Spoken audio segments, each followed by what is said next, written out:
Hello, and welcome to episode number 46 of Teaching with Inquiry Live. Sometimes I can't even believe that we are already at episode 40. Actually, I think it's 47 now. So that just blows my mind. So thank you to everyone who has watched this show and has hung around. I really appreciate all of your support. Dawn, I see that you've joined me here. I know that you watch this show often, so thanks so much for tuning in and checking it out, as well as everybody else. So tonight we are going to talk about why you don't need to freak out just because you have been assigned a split. So it's about that time of year when we all start learning what our assignments are going to be for next year. So I found out what my assignment is going to be on the previous Friday, and no surprise, I'm not going to say exactly what I have, just in case there might be some parents or students that might catch this, and we do have to keep it on the DL, but it is going to be a split, and that should be no surprise. So that makes it my 7th year in a row teaching a split. So you can probably say that I've had to maybe get used to teaching that. So if you know what you're teaching in September, drop it in the comments right now and let me know what it is that you are going to be teaching in September. Are you staying the same? Do you have a split grade? Or are you doing for a total change? I've heard a lot recently of teachers that are flipping the script and doing something totally different next year, maybe changing divisions, changing paths in terms of their entire job title, maybe leave the classroom. So if you know what you're teaching, drop it in the comments and share what it is that you are going to be teaching in September if you know. So again, I am going to be teaching a split. And I am Patty, just in case this is the very first time that you're catching this show. And I am the teacher blogger behind Madly Learning. And I go live every single Monday night at 9 p.m. and talking about using inquiry-based teaching practices in my classroom. And I share tips and tricks and strategies about how I use that in my classroom every day. So I'm hoping that through the show, you are going to be able to learn a little bit more about how using inquiry in your classroom can be fun and engaging and well worth your time for both you and your students. So like I said, I am going to be teaching a split, and it's going to be my 7th year of teaching a split combined grade class come September. And if you are following along at all with my journey, you'll also know that in the last 7 years, I have had 3 kids. So I have 3 children, 7, 4, and 16 months. So you could probably say that my life is a little bit busy because I also have this little thing on the side, Madly Learning and the live show and my TPT store. So life is a little bit hectic and busy. So if I have a split grade teaching, I cannot let it overwhelm me and consume me. So recently I was interviewed on a podcast by a group of people that operate Bully Brave, which is a anti-bullying, confidence-boosting program that go around to schools and teach kids how to be a bully buster. And they interviewed me and they asked me a host of questions about using inquiry, about split grade teaching, about differentiated instruction. And when they asked me what my main advice for teaching a split was, my first piece of information is don't freak out. Most teachers, I think of teaching as we got a whole bunch of boxes. So we have things that we've got to get through, units we've got to cover, and it's like unpacking a box and delivering it to our students. So they automatically assume that teaching a split would mean that you have double the amount of boxes that you need to get through. Well, that's a mindset shift we should change.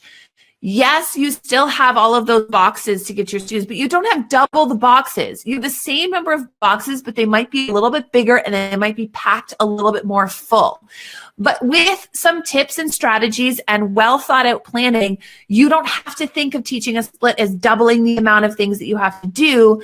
You do have to do more, but you can do it in a way that does not overwhelm you. You still don't have to take double the amount of work home, and you can definitely manage it.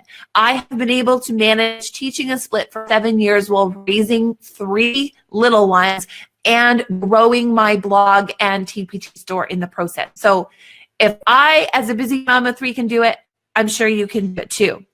So tonight I'm going to share those tips and tricks with you so that you can get your mindset set and kind of think through it, because some of these things need to be put in place and things that you need to think of now while schedules are being made. And it's a great time for you to advocate yourself if you've just found out with your teaching, if you don't already have your schedule, to maybe talk to some other teachers before that's hammered down. So my first thing is, when you're teaching a split, one of the important things is that every minute counts.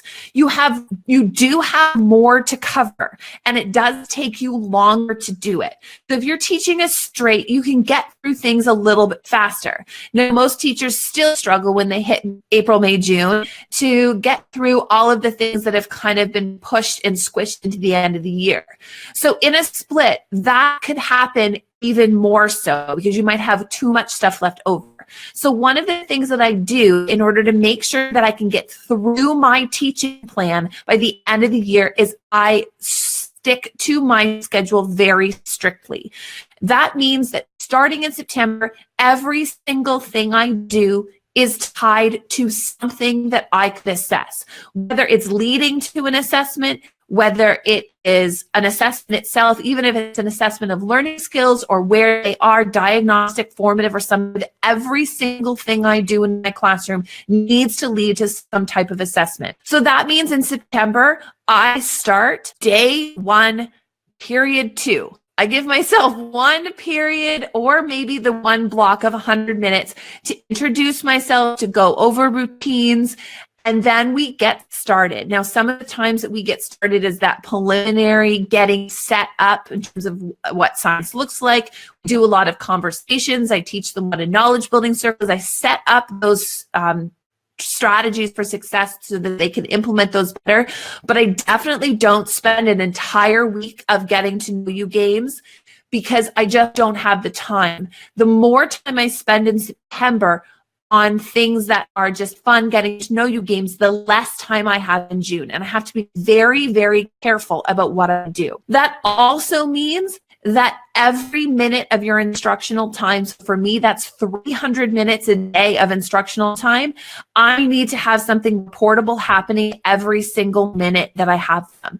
Now, this is a time where it's a great way to go and talk to your administration and talk to your prep coverage teachers to make sure that any time that they are not with you, that there is going to be something reportable happening, that prep coverage teacher is actually taking some reporting off of your plate, whether it's health as well as phys ed, you've got media being covered, drama, visual arts, music, or even a math or a science strand. It needs to be taken off of your hands and it needs to be reportable. Otherwise, you're then having to fit that in a much smaller time frame.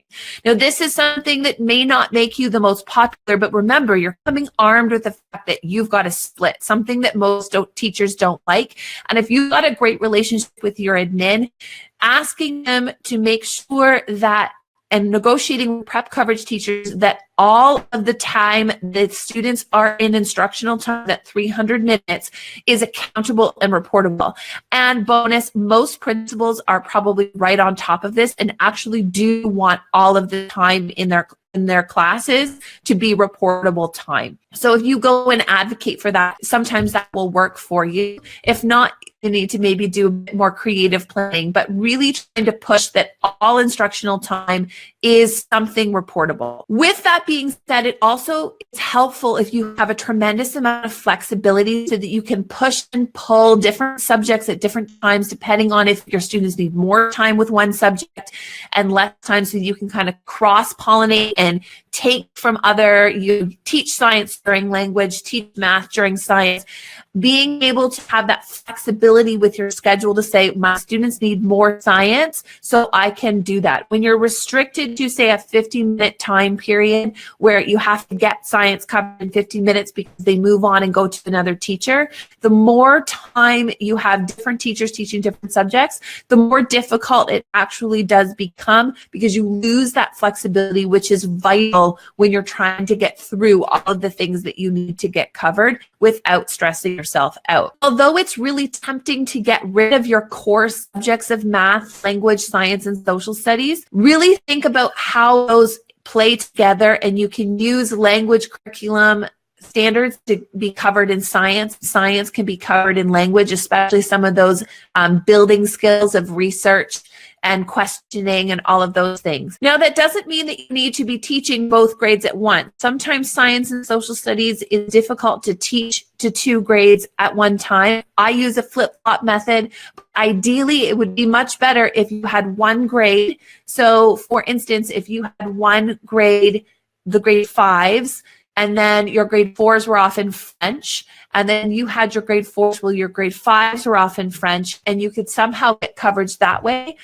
It may not always happen because scheduling, your principal's hands are probably going to be tied with that, but it doesn't hurt to have the conversation about how you could maybe creatively schedule your time so that you could have one group over the other. And you could even perhaps take some of the students from perhaps another split. If you've got multiple splits in your school, you could take some of the students from those classes and creatively schedule that. It's definitely something to look into.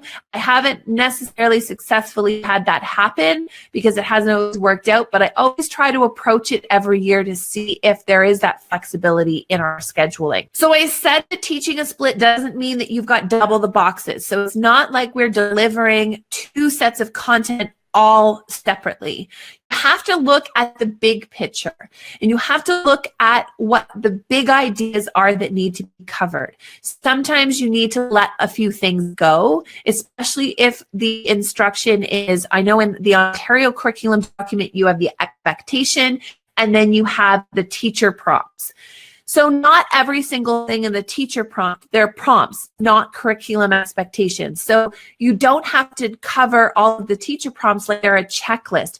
Give yourself a break, cover the big ideas, and those can be covered a little bit more creatively. Find where the curriculum overlaps. So our language curriculum in Ontario has a tremendous amount of overlap. There's a few nuanced things between the 2 different grade levels that you might have in your split where it could be different.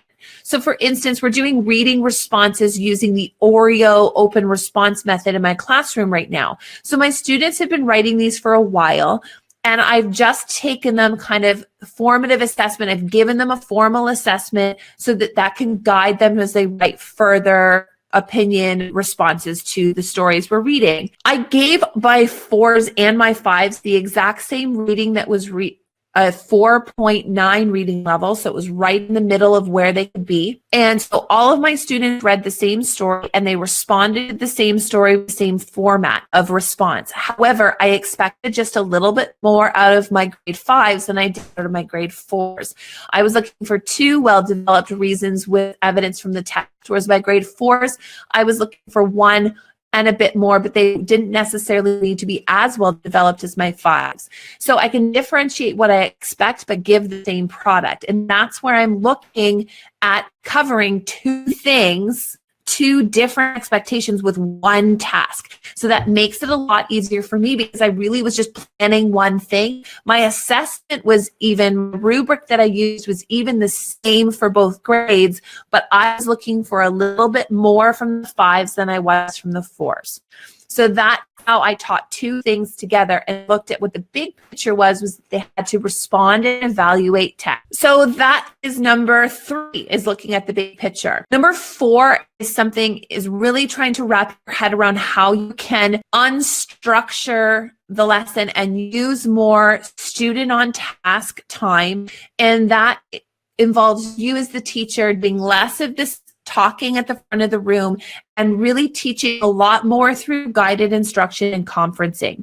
So through my language program. It's very flexible and open-ended, and I will link in the blog post in the show notes to another episode where I talked more in depth about my writing program, and you can see that in action. But my students have the flexibility of writing what they want to write about, when they want to write about it. And I conference with them after and talk about what their next step is in writing. Now, this is a full year process that students go through, and they're writing a lot. Not everything goes down to the publishing stage. We often will stop at the revising, first revision, editing stage, just preliminary, and they have a lot of drafts.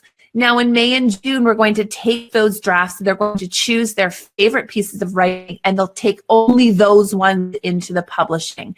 And that is a full year term. And again, I will link to, in the blog post and show notes for this page, I will link to other videos and to other products and podcasts about that particular thing. I've talked a lot about that before. So Nicole just asked, what do you do for math where you are most likely teaching grade 1 to 6 in the same class? I think you might be in my class, Nicole, because that is literally what I have, the range that I have every single year in my class. So I use differentiated math problems where they're open-ended and there's multiple entries. I did an episode, I think it's like episode 41, where I talked specifically about differentiating in math, but I do two things. I do differentiated math instructions where it's open-ended questions where there's multiple entry points, so I can increase or decrease the complexity of the math that students are doing so that I can hit those grade 1 students and the ones that are working beyond grade level, all with the same page roughly. Sometimes you need a little bit more if you've got a huge range, but generally I can go down 2 and up 1 with those pages, and they all have the same page. So again, the prep is less for me. And those are my differentiated math page products, and they're available in my TPT store. I can put a link in the post for that as well. And I've also started experimenting with guided math.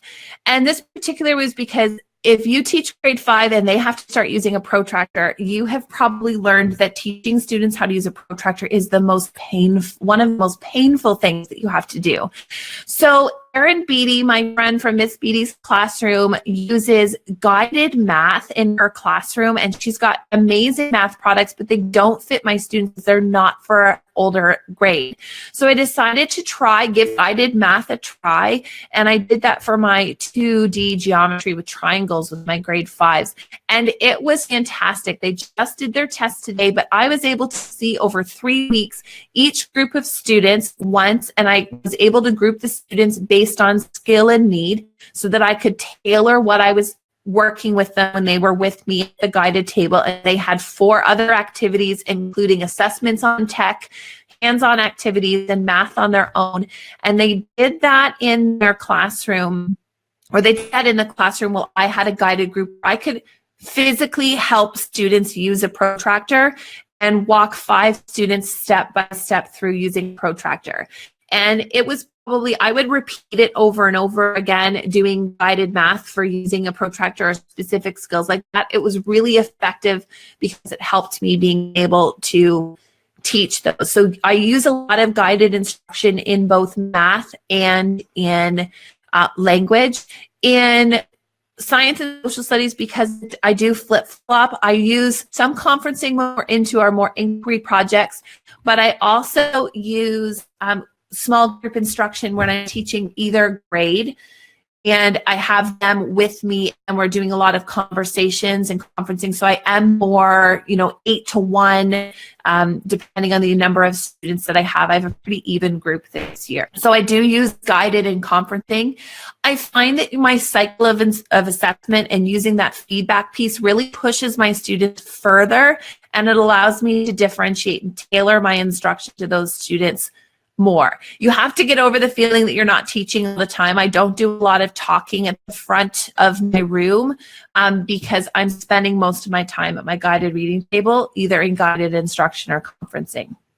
And again, I have a lot of other content on my blog and previous shows where I've talked to that. So I will link about that. I don't want to go all over it at the same time again, but there's definitely more information on that. My fifth tip is staying on top of assessment.